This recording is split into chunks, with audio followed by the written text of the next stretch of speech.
আসসালামু আলাইকুম। আজকে যারা রাজনীতির নামে অরাজনীতি করতেছেন তাদের ভবিষ্যৎ ভালো হবে না, এটা হচ্ছে বাস্তব। তবে আজকের ভিডিওটা একটু লং হবে এজন্য বললাম, কারণ আমাদের বহির্বিশ্বের সাথে তুলনা করে চলার মতন আমাদের হাতে কিছুই নেই। আমাদের হাত শুধু খালি হাত। আছে কি ৭১-এর চেতনা, আছে কি ৭০-এর চেতনা, আছে কি ৫২-এর চেতনা, আছে কি ৪৫-এর চেতনা, আছে কি ৭১ সালের মুক্তিযুদ্ধ। এছাড়া আমাদের হাতে কিছুই নাই।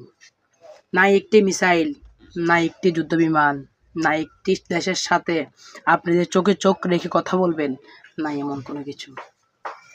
অথচ আমাদের পার্শ্ববর্তী রাষ্ট্র ইন্ডিয়া দেখেন কত উন্নত হয়ে গেছে। আমাদের পার্শ্ববর্তী রাষ্ট্র মিয়ানমার কত উন্নত হয়ে গেছে। আমাদের পার্শ্ববর্তী রাষ্ট্র ভুটান আমাদের চেয়েও ভালো। চীনের দিকে তাকান, চীন কত উন্নত রাষ্ট্র। পাকিস্তানের দিকে তাকান, পাকিস্তান কত বড় উন্নত রাষ্ট্র।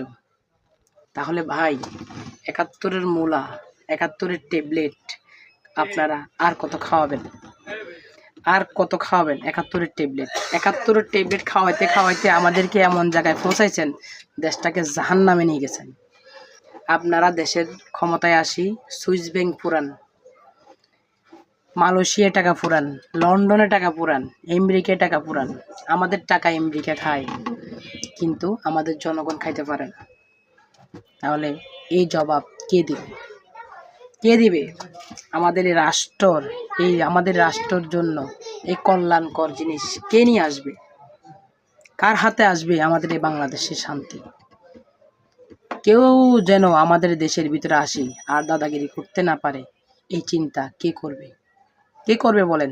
যারা এখনো ৭১-এর ট্যাবলেট খাওয়াচ্ছেন, ৭১-এর মূলা খাওয়াচ্ছেন, ৭১-এর মূলা খাওয়াইতে ভাই এখন আমাদের পেটে গ্যাস হয়ে গেছে, অতিরিক্ত গ্যাস হয়ে গেছে।